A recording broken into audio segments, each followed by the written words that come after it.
cantina, please remember, tip those Wookiee bartenders 20%, and the droids bartenders. No Raylos, no Ray Nobodies. You know how I feel about the sequel trilogy. I got into it with the millennial Zoomer douchebag who had the balls to call me a boomer, and I'm not a boomer. I'm a Generation Xer. I hate boomers, and I hate millennials, and I hate Zoomers equally, all of them.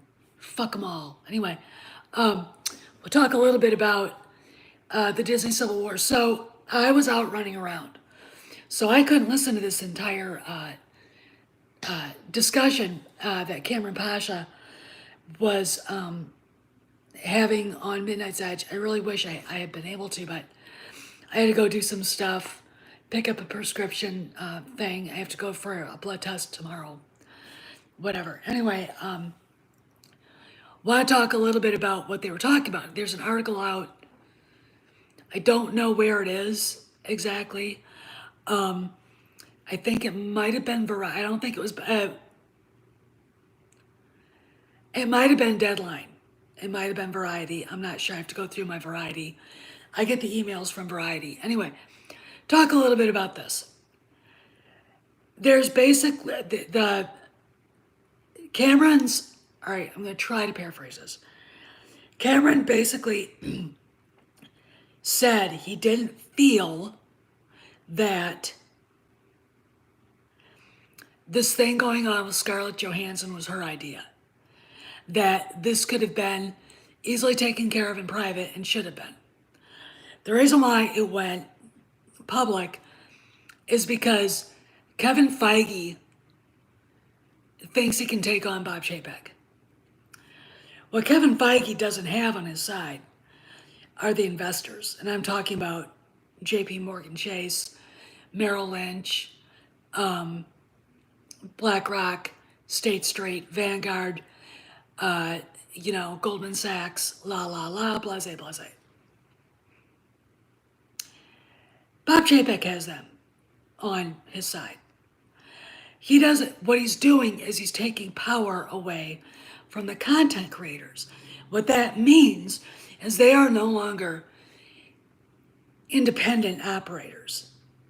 Part of the reason why so much shit came out of Lucasfilm during Kennedy's era is because Iger didn't try to stop her. Okay. And because he had an idea of macro management. And my idea, and I do like macro management, I think it works. Ronald Reagan proved it did. Get the right people for the job and let them do it.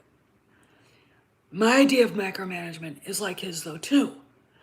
Don't ignore it. Okay? Make sure you're at least seeing what they're doing.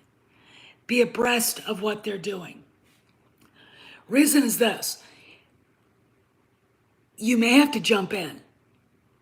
And I think Iger started to see issues going on at Lucasfilm when Gareth Edwards was fired unceremoniously by Kennedy during the editing process, really weird, of Rogue One, the only movie that, Star Wars movie she made that was actually any good at all.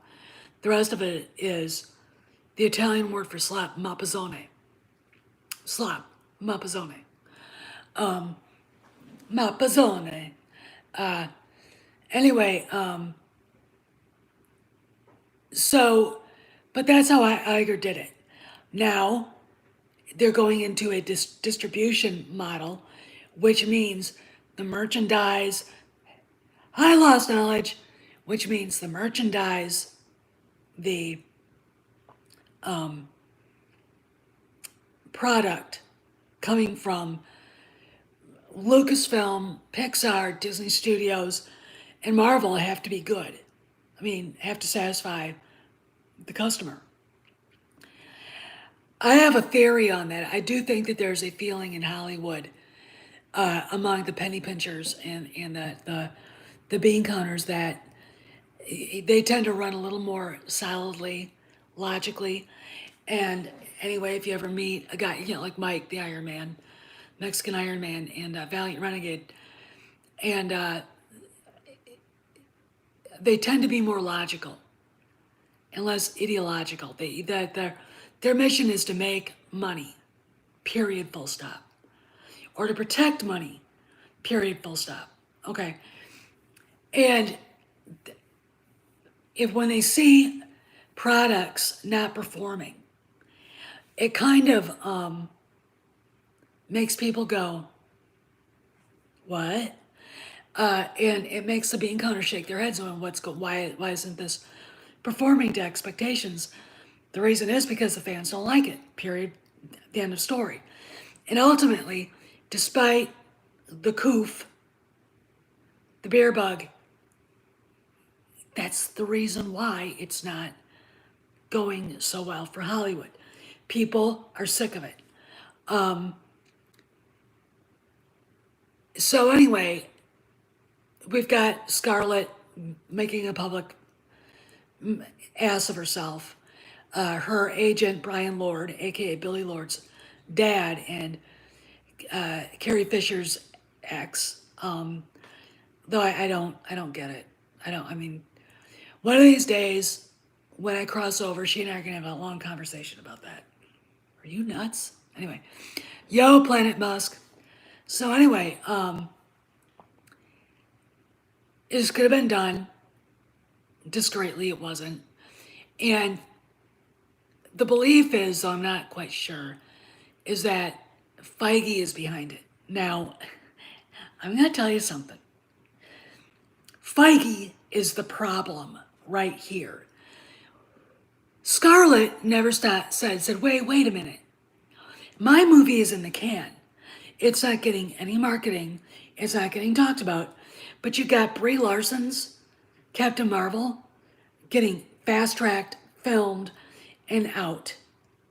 With all this marketing hoopla? What's going on here? Captain Marvel took the place of Black Widow. Black Widow should have come out then. And it would have been well received. The funny monkey business going on with the Captain Marvel's box office is another thing. And it's a very deep dive, and I'm not going to go do it here. But she's not asking that question. Neither is Brian Lord or her lawyers, which I think are stupid. So Feige is maybe behind this. And, there were people in the chat a couple weeks ago when Cameron was on Midnight's Edge and basically saying, oh, no one fucks with Kevin Feige. It's like, really? Really? Let's put it this way.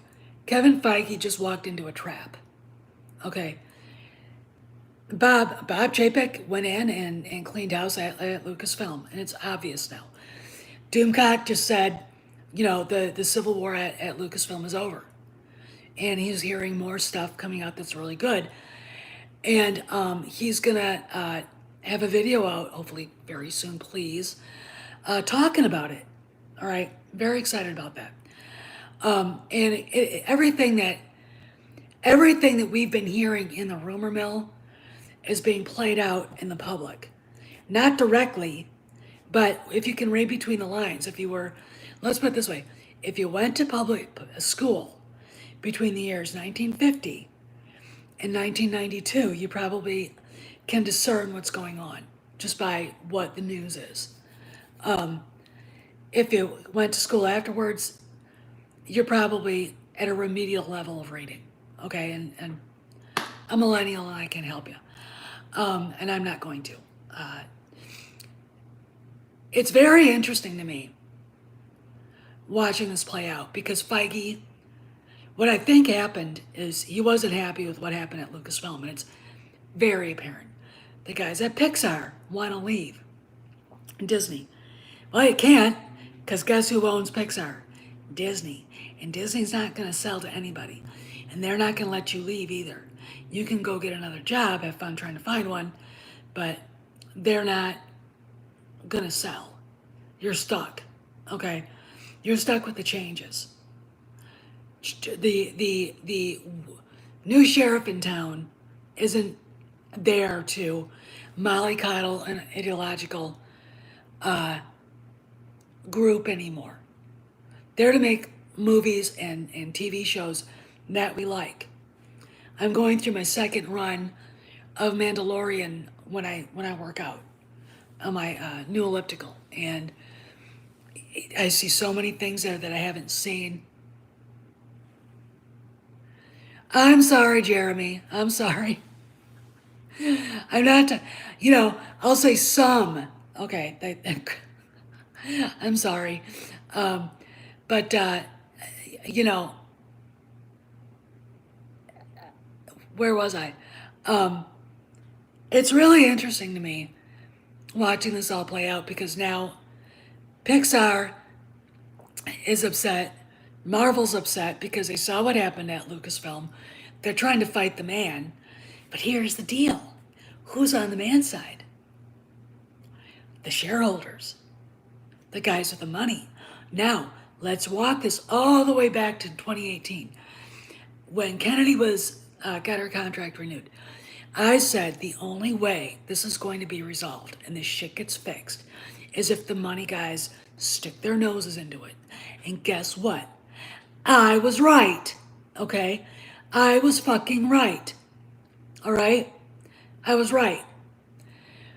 Because they wanted to turn on their investment. And when you put slop out there, like The Last Jedi, and you can't sell any of the merchandise, there you go. They're going to be going, you know, the stock's inflated, because it is. We're not getting our dividends. That division over there is behaving like a bunch of, Bolsheviks, for what, want of a better word, or Maoists, even an even better word, fascists, and they're pissing off the customers. There's billions of dollars being left on the table because of that. Anybody think about that? Yeah, the money guys do. Because guess what? The money guys are people that go to movies too. All right? Okay? That's what's going on. Bob Chapek takes the big guys out to dinner, spends thousands of dollars at Spago or whatever Beverly Hills restaurant or some big highfalutin restaurant in New York City, or maybe in Miami or wherever, and tells them candidly what's going on and how he's trying to fix it. You may not like it if you're a creator, and a creator in this case is considered Kevin Feige and the head of Pixar. They don't actually really create anything. They're heads of divisions, and they're terrified because they're getting their power taken away from them. They're going to have to toe the line. They're going to have to do what's best for Disney, and that's making good content so they can distribute it out to us. This is capitalism. Don't you just love it? Okay. If they make things we like, then everybody's happy. Now, I am going to say this. Hey, Chris, that a lot of these people are only there because they're ideological, bottom-feeding losers. And they really don't want to change. They don't know how to tell good stories because they're so much in bed with their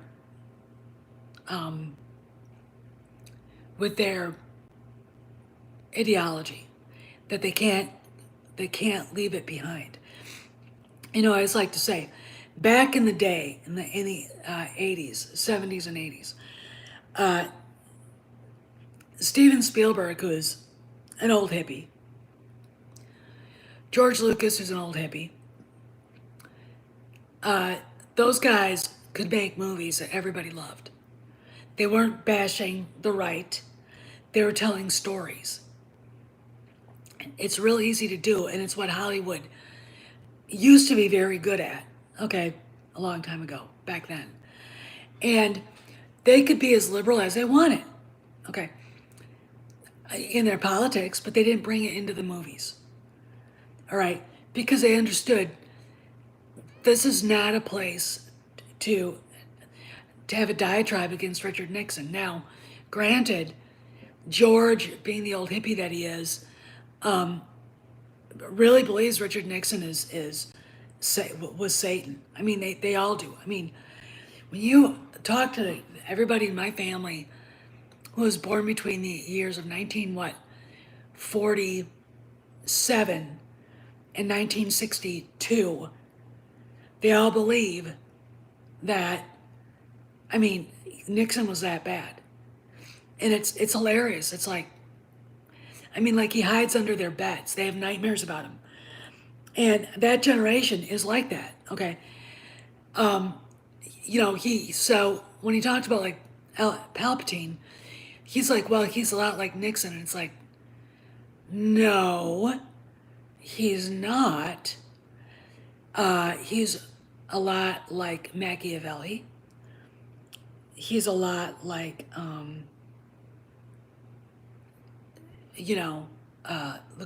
the Borgias. He's a lot like a lot of others. He's a lot like Julius Caesar. Okay. He was a lot like, you think of the people that could really seduce somebody with bullshit. And they do it so well you can't see through the bullshit. You think about people like that. Barack Obama. I said it. All right.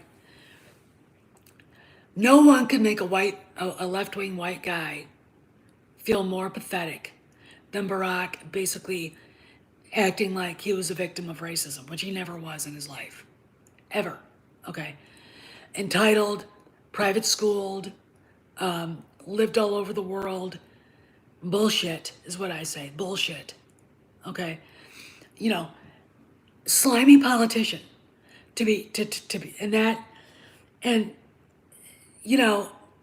Palpatine, I mean, when I look at Nixon, I think ham-fisted. I think poor decisions. I think people could see through him. And someone who wasn't strong enough to do what he had to do. Get us out of Vietnam. Instead, he expanded the war even more. Biggest mistake he ever made. Inroads with China. What the fuck? Now look what we got for it. Okay. That's not Palpatine. I don't care what they say. There's a mistake there. But when you watch the prequel trilogy, I don't get Nixon because I'm like, well, that's just a scumbag politician. I see 3 feet right through. All right. I can see through his eyes and see the back of his head. Okay. That's, Chuck Schumer. All right. That's not Palpatine. Palpatine is a genius. Richard Nixon was Kmart compared to that. Okay. But again, my example is they could tell stories without hitting us over the head with intersectional, stupid shit. Okay. SJW stupid shit. So this is what I want to do now. All right. I am going to talk to you guys. We'll go from Disney Civil War because I think Bob Chapek, here's the latest on the Johansson thing. They're going to arbitration. I said that a long time ago, by the way. Me, see me. I did it. So, but here's an article, a blog. And let me open this up. And it's called Why Men Don't Read Books by Women. And it's written by author D.G.D. Davidson. And his blog is called Do X Magical Girl. I don't know. Magical girls are some sort of anime.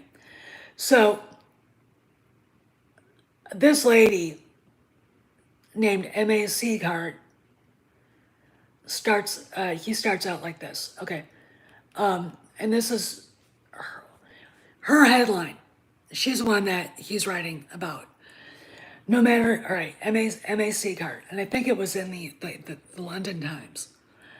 No matter if it's Austen or Atwood, the Brontes or Booker winners, data shows men are reluctant to read women, and this has real world implications. All right. Oh, she writes for The Guardian. I'm sorry. So Davidson starts out. A writer for The Guardian, M.A. Seacart, has asked perennial question. Why do so few men read books by women? And I'm going to link in High Republic and Gray and Justina Ireland and J.K. Johnston and the rest of these scum. Curiously, the people who always ask this question never follow up by asking how women authors might better appeal to men or how the publishing industry might get a better share of unserved male readership market.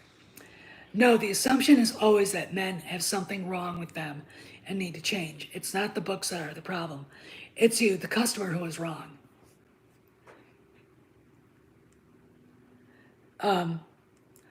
Seagart notes that the top-selling lady novelists have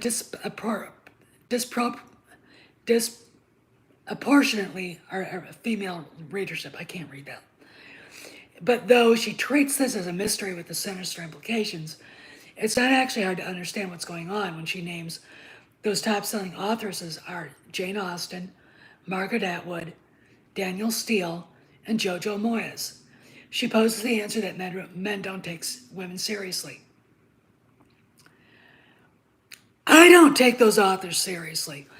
Let's talk about Jane Austen. There was nothing romantic about those stories. I don't care what anyone says. When mommy is there, sitting there, talking about a man, one of the suitors makes 15,000 pounds a year, it ceases to be romantic. That is not romantic. That is hunting a rich husband. That's all it is. That's about as romantic as going to the store to buy a gallon of milk. All right? It's not romantic. I never liked that stuff. Danielle Steele, trash romance novels. You've got Jojo Moyes writes trashy romances. Jane Austen wrote non-trashy romances, but they're not romantic at all. In fact, I'm going to posit this. Men are better at writing romance than women are. How's that one? Margaret Atwood writes a variety of things, but is best known for her pearl-clutching feminist screeds that confuses Baptists with the Taliban. All right. Though she churns out an occasional apocalyptic science fiction novel, disturbingly obsessed with child pornography, or prawn, or whatever. To put it briefly, men don't want to read that shit. So, Austen is not shit, of course, but her work is still undeniably feminine and aimed at female readership. I would beg to differ on it being shit. I've never liked her. She bored the living F out of me when I was in college and in grade school and in high school. We had all of her books at home.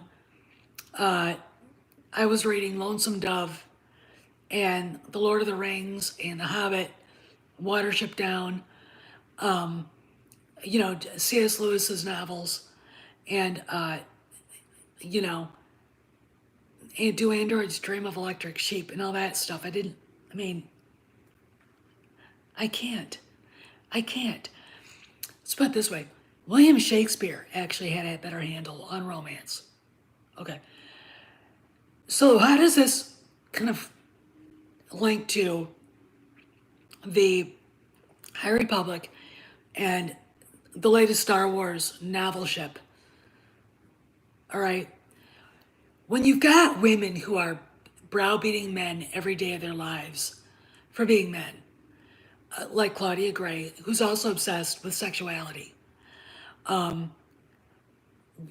who are imbibing the misandrist mystique like G.K. Johnston, and there's some other really egregious female novelists, and the racism of Justina Ireland and the misandry. Men aren't going to read it. You know, I'm going to say this right now.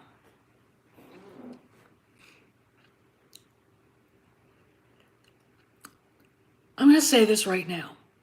When I write a guy, when I'm working on my fan fiction, when I came up with Mako Spence, that he was in, this character was in the A.C. Crispin novels. She could write men really well, by the way. I thought of him. I thought I'd up his age. I had an idea what he looked like, and I had an idea of who he was. This is because I used what I knew of the Westerns, what I knew of the gunfighters, what I knew of what America was like in the late 1800s at the edge of the empire. And the edge of the empire was from the coast and of California to St. Louis. Everything else was territory for the tough, the brave, the outlaw, and that kind of person. You think about Nar Shaddaa, and I think Dodge City. Okay. When I was a kid, I didn't think anything that came out for women. I didn't, play with Barbies, etc. I was bored by that.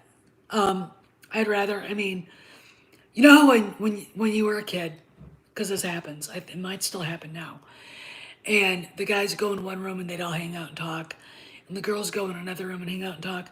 I go between both because I would get bored and go to the guys, and then I go see what's going on in there. I get bored, I go back. And no one stopped me. You got to know men to write men, and when I looked at Claudia Gray's book Into the Dark, she doesn't know anything about men. She really doesn't. She doesn't know anything about gay men, for sure. Justina Ireland doesn't know anything about men. She doesn't, but here's the thing.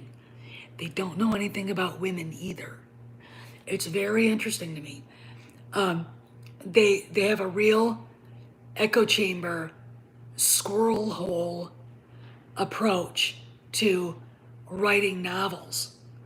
And they don't really appeal to anybody. Because I'm going to say this right now. Their attitude is dying. Their attitude is dying. And if there are any blue wrenches in the chat, if you want, you can go and the link to my Han Solo origin thing is in the community thing. You just got to find the picture of Mako and Leanna, and then hook it up in the chat for the guys who haven't read it yet. It's very interesting to me that these women get away with writing basically poor characterization of all women and men. You can't look at women as being like a mono gender. We're all different. Okay. I don't think the same ways as this person does. She doesn't think the same things I do. Okay. A lot of my friends, the women friends I have, we're all pretty much in the same political bent, but we've all had different experiences in the world. And you can't lump us all into the same thing. The biggest mistake feminism has ever made was trying to do that. It doesn't work. And frankly, it pisses a lot of women off, which is why they reject it out of hand. I don't have anything to do with that. And writing men, they're not interested in writing a man the right way. They're not interested in the male gender at all, the male sex at all. They're not interested in anything that would make it easy to appreciate the characters. because they don't want to they don't have the intellectual curiosity to do it. So let's go and finish this. Monoculture, this is the second part of this. I work in the library field, and this same brain dead question constantly gets asked in a slightly different way. Why can't we get men and boys into the library? Why don't they like to read? The answer is that the library does not cater to them, but librarians do not realize this. Cannot realize this because librarians are in lockstep ideologues.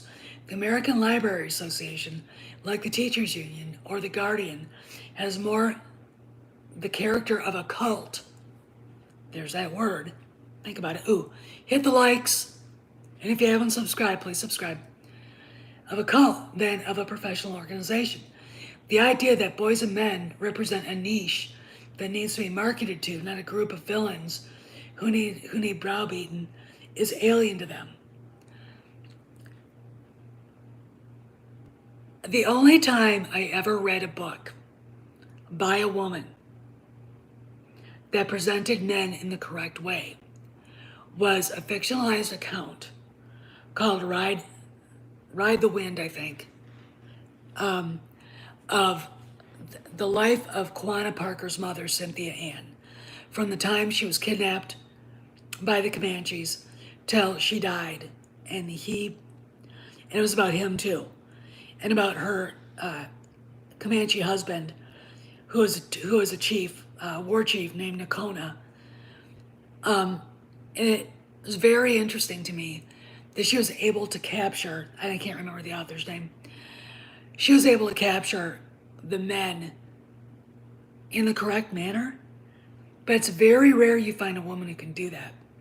No, take that back. Barbara Taylor Bradford did an excellent job writing the male characters in A Woman of Substance. She kind of fell off her next novels. But if you want to read a really good book with a lot of historical imagery and detail, really well written, well researched, read A Woman of Substance. It was a mini series, and it was really, really good. And I got a sense that Bradford was a devotee, or at least knowledgeable, of Ayn Rand and her philosophy of the individual. Very interesting.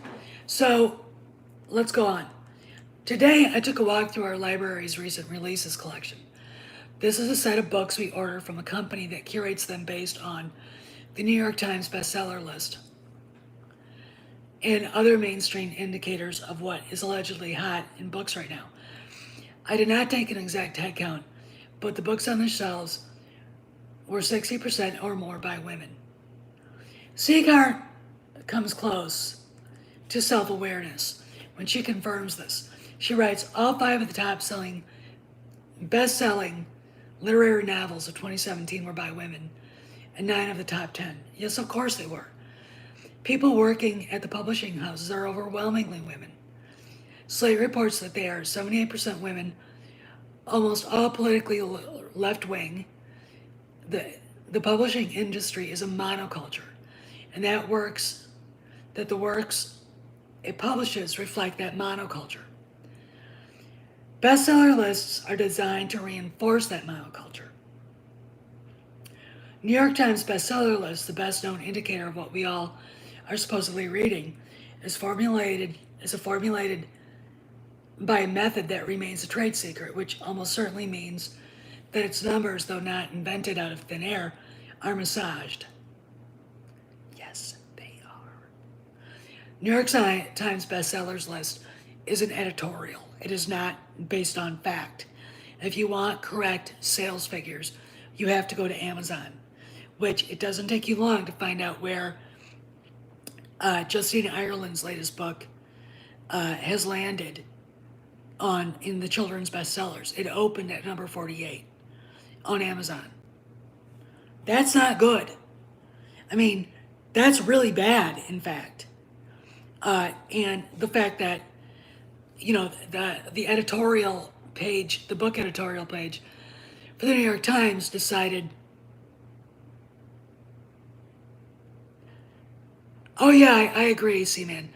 Uh, the New York Times editorial page decided to make it look like her book came out number 2 in the children's bestsellers.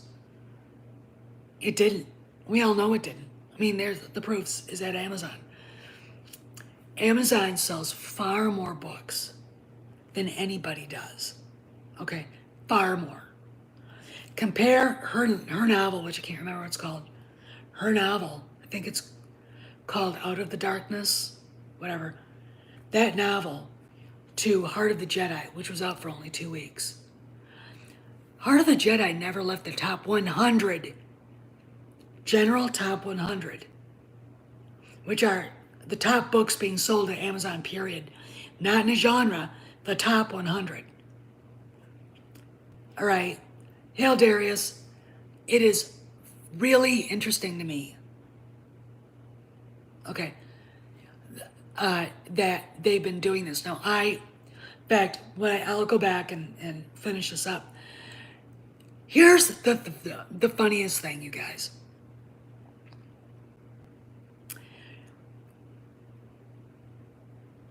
I went to Target today to buy this t-shirt because I saw it and I needed it.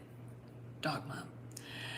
And I was walking around. I went to the book section, and wow, every one of those books that have been put out for the High Republic are still there. They're still there. Okay. None of the posters from the sequel trilogy have been sold. There's still a bunch just sitting in a box. It's anecdotal, but no one around here is buying it. Now, I'm going to say this. The reason why you see massive displays for this dumpster fire, the High Republic, in Los Angeles and in the area of that, or in New York, or in Miami, or in Chicago, is because those are far more blue areas, and those people may actually want to read that shit. But to be perfectly honest, I don't think they are. So let's go through this. All right. Although not completely decoupled from actual sales, it is best understood, he's talking about the New York Times bestsellers list. It is best understood as an editorial telling us what we're supposed to read. See this reasonably thorough breakdown of the list controversies for details, and he's got a link. Bad writing. Given the monoculture of the publishing industry, the big publishing houses will necessarily have blind spots. One of those blind spots is probably the average guy, someone overlooked by 78% of the editors. One likely reason that men avoid women's writers is because they anticipate that if they open a book by a woman, it will read like this. Now, do you guys remember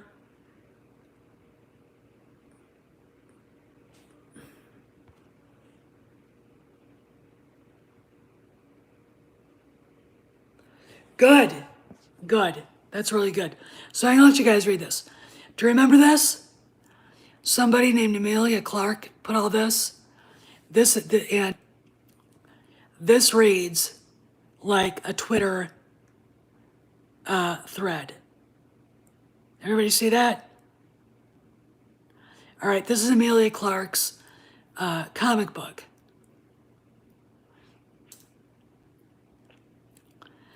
You know, the one where she has a period and she gets superpowers and she can do super powerful things with her,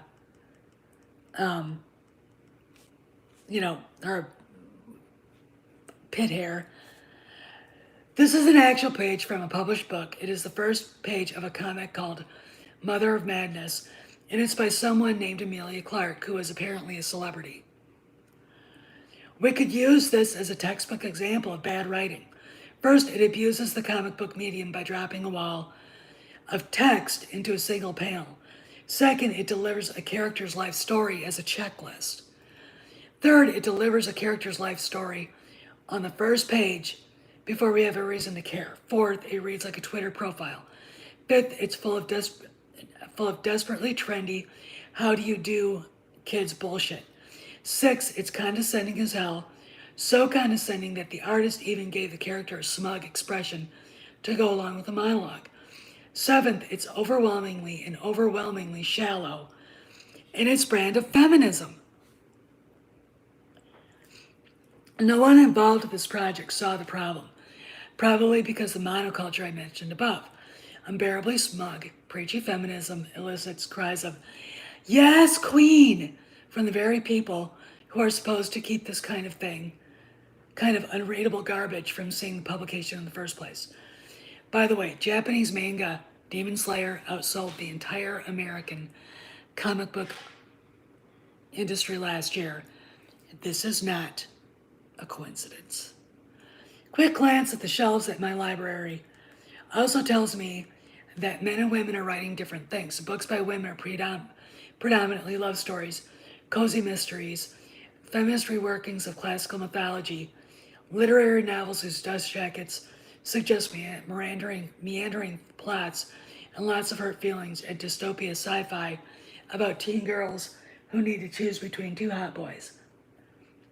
Or it's the High Republic where you're not sure who the main characters are fucking because they're not sure what gender they are. Alright. The books by men are adventure novels, no less than four Clive Cusslers, political fillers, thrillers, and Star Wars tie-ins. Probably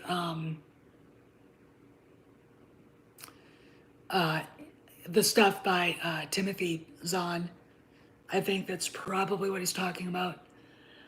Yeah, if he honestly, I may have to talk to. I may actually contact him because I'm going to say I don't know a guy who's reading the High Republic, so you may want to revise that. It's trash, feminazi trash. Seagar comes close to self-awareness the second time when she comments that the lady novelist with the largest male readership is L.J. Ross. Ross is a writer of thrillers, so her male readership is understandable, but Seagar attributes her large readership not to her genre, but to her initials, which is allegedly disguise her sex.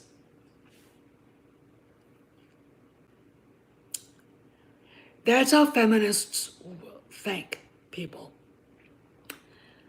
That's how this woman. Okay.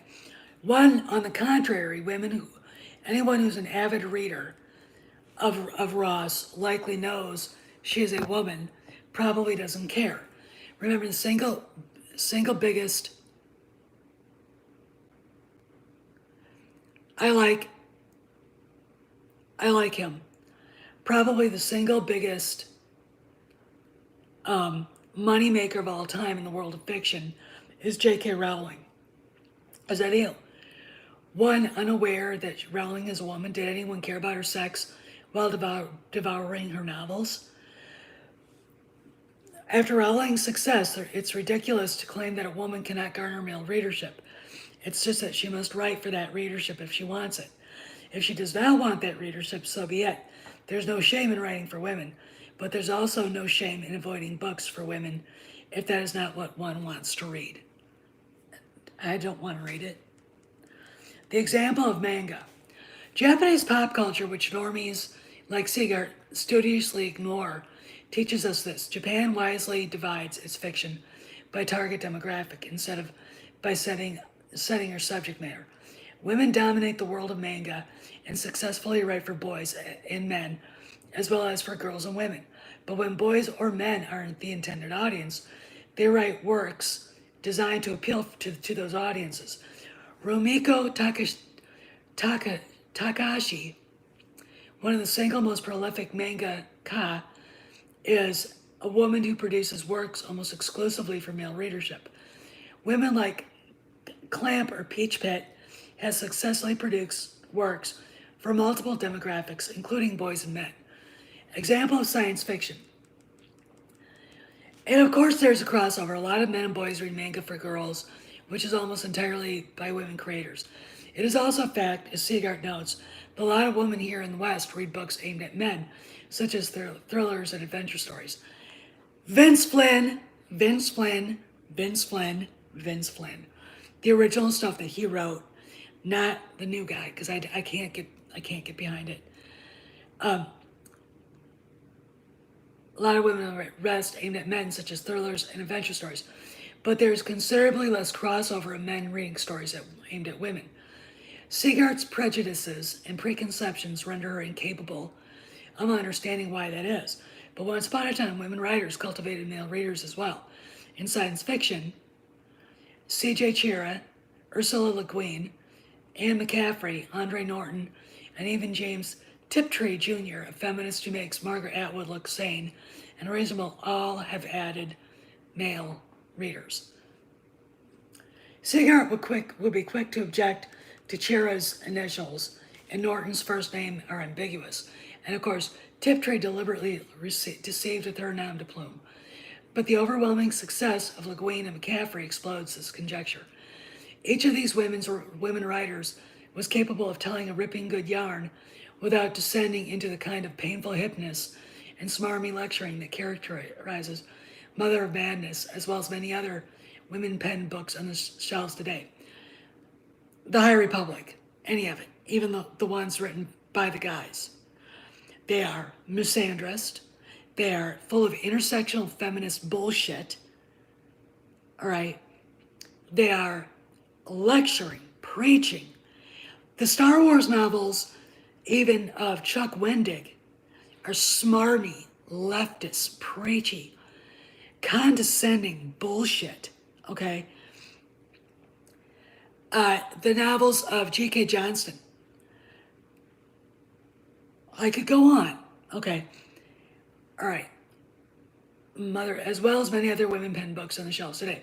Most of these authors, maybe all, were rabid feminists, but some were able to work that into their books with more subtlety than most writers now are capable of, with the exception of Tiptree, but her work has other merits that outweigh its frequent finger-wagging and sometimes literal insanity.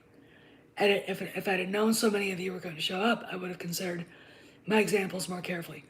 If you want a book that can appeal to both male readers and female readers, which is not presumed to lecture, I recommend Jake and the Dynamo. All right, so he's done here. So the reason why I read all that, and probably bored the living shit out of you, I wanted to say that you cannot take a genre such as Star Wars, which really is its own genre. It's science fiction and fantasy. And you don't really get that anywhere. Maybe Dune. They took that and turned it into, this feminist crap. Now I'm going to explain something, because I have an example of this in my family. You all know me. You've heard me talk about my oldest sister. She's a huge feminazi. Okay, huge. Avid reader, book club and everything. I can't remember her once picking up a novel by a guy. I mean, she would read. I mean, she read James Michener and I don't think she ever read Herman Wouk. I don't think she ever read John Jakes. She did read James Michener. She did actually read Lonesome Dove.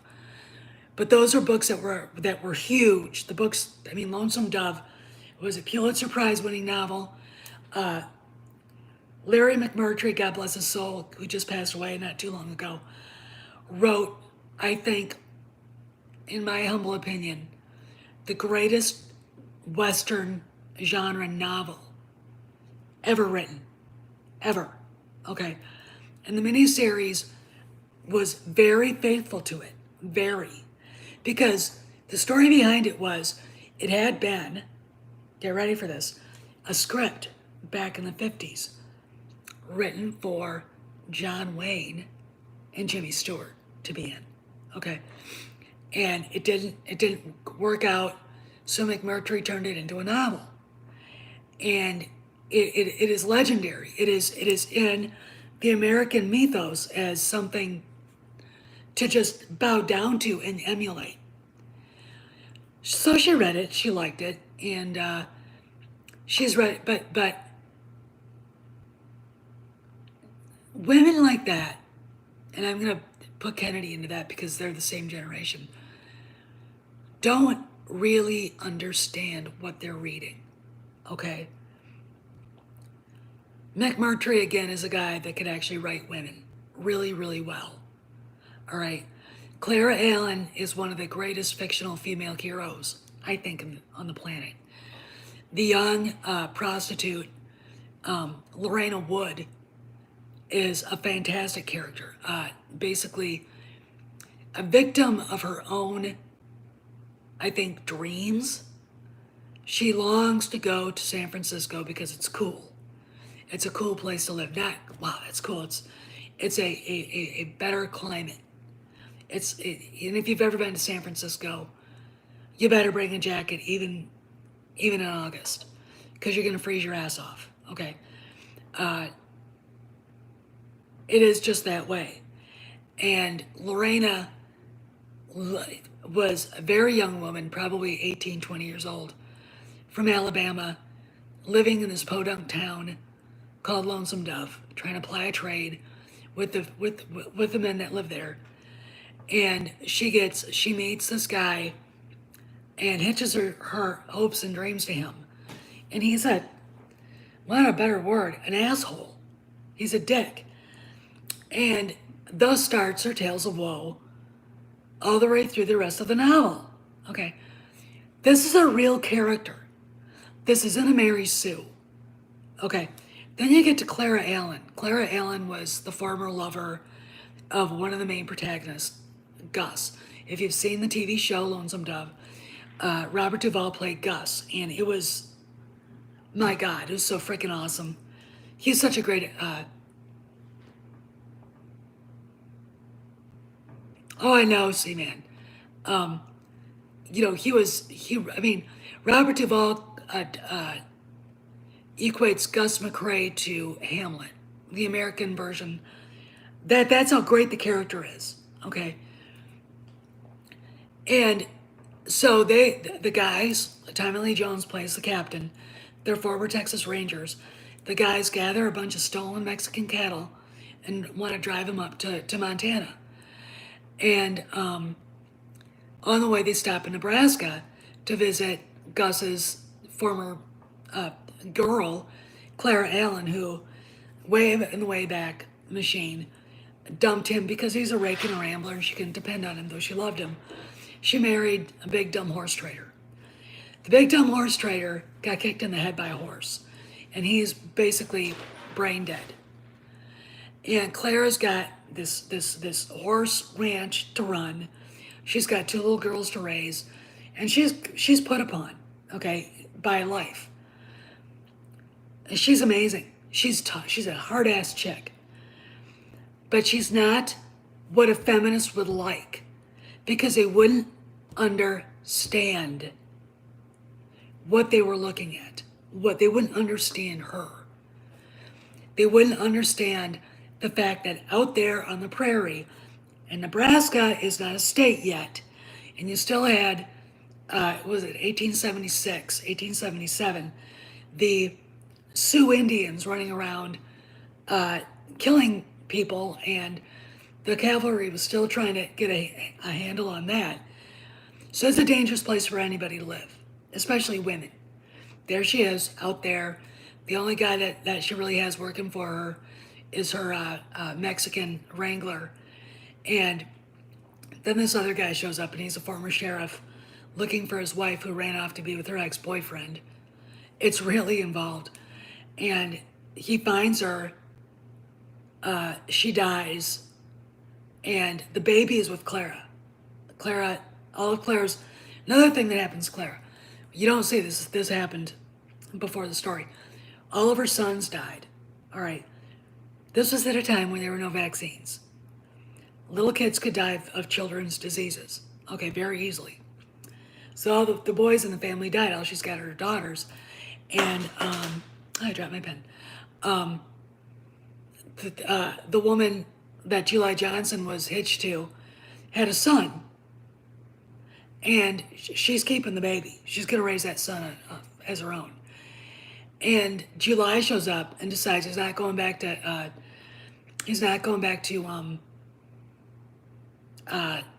Arkansas, and he stays there and helps run the ranch. This is how this all happens. These are very tough people. The person who is not tough is the young prostitute who, her story is horrifying, who ends up getting rescued, and she's in love with Gus. Bad things happen, and she suffers through the whole thing. She suffers through the whole thing. But that's how it was. I don't think a feminist could understand it, but Larry McMurtry understands women better than women do. Okay? It's not that hard to put together. And if you are a curious, an intellectually curious person, and you have a deep, profound, intellectual need to know more about your fellow man, you will find out more about men. You will talk to them. You will read books by men. You will look into history. You'll read about people like Curtis LeMay and John Wayne and the guys that went west. Okay, the Bechdel test. I don't know what that is. I really don't know what that is. But anyway, I mean, this. I'm gonna send this to the guys because this is such a great blog, and I've been thinking about how it kind of connects to Star Wars. And, when you've got a woman who works for Disney Publishing who hates men, Jennifer Heddle called Luke a fucking moron, you've got a monoculture. You've got a monoculture. They don't think they are because they don't have any self-awareness and they don't have any intellectual curiosity to find out why people like you and me think that. And that's the sad thing about this little problem. Anyway, I gotta go because I'm gonna work out and get my cardio done. So I've been on for an hour. Hopefully I didn't bore you guys. Oh, okay. The Bechdel test. Okay, thanks, C-Man. I'm gonna remember that. So anyway, I'll talk to you guys later. See you around the galaxy. It was a fun live.